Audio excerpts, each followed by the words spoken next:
Sakal Gunar Vande Guru Sri Charanaravindan.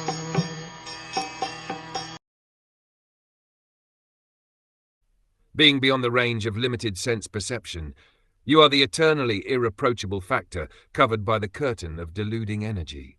You are invisible to the foolish observer, exactly as an actor dressed as a player is not recognized. In the Bhagavad Gita, Lord Sri Krishna affirms that less intelligent persons mistake him to be an ordinary man like us, and thus they deride him. The same is confirmed herein by Queen Kunti. The less intelligent persons are those who rebel against the authority of the Lord. Such persons are known as asuras.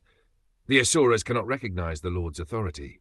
When the Lord himself appears amongst us, as Rama, Nrsimha, Varaha, or in his original form as Krishna, he performs many wonderful acts which are humanly impossible. As we shall find in the 10th canto of this great literature, Lord Sri Krishna exhibited his humanly impossible activities even from the days of his lying on the lap of his mother. He killed the Putana witch, although she smeared her breast with poison just to kill the Lord.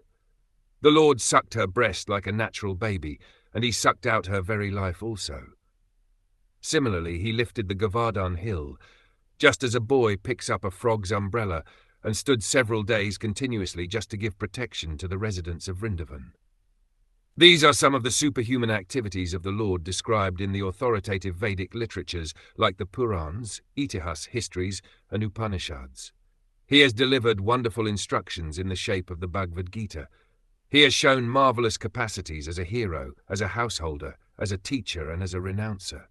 He is accepted as the Supreme Personality of Godhead by such authoritative personalities as Vyas, Devala, Asita, Narad, Madhv, Shankar, Ramanuj, Sri Chaitanya Mahaprabhu, Jiva Goswami, Vishwanath Chakravarti, Bhaktisiddhanta Sarasvati, and all other authorities of the line. He himself has declared as much in many places of the authentic literatures. And yet there is a class of men with demoniac mentality who are always reluctant to accept the Lord as the supreme absolute truth. This is partially due to their poor fund of knowledge and partially due to their stubborn obstinacy, which results from various misdeeds in the past and present. Such persons could not recognize Lord Sri Krishna even when he was present before them. Another difficulty is that those who depend more on their imperfect senses cannot realize him as the Supreme Lord. Such persons are like the modern scientist. They want to know everything by their experimental knowledge. But it is not possible to know the Supreme Person by imperfect experimental knowledge. He is described herein as adhokshaj, or beyond the range of experimental knowledge. All our senses are imperfect. We claim to observe everything and anything, but we must admit that we can observe things under certain material conditions only, which are also beyond our control. The Lord is beyond the observation of sense perception.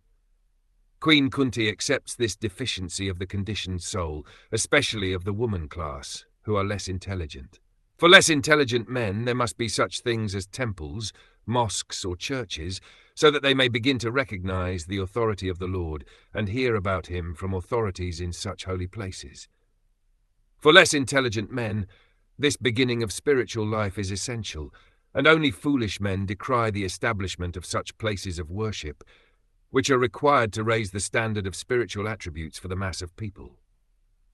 For less intelligent persons, bowing down before the authority of the Lord, as generally done in the temples, mosques, or churches, is as beneficial as it is for the advanced devotees to meditate upon him by active service.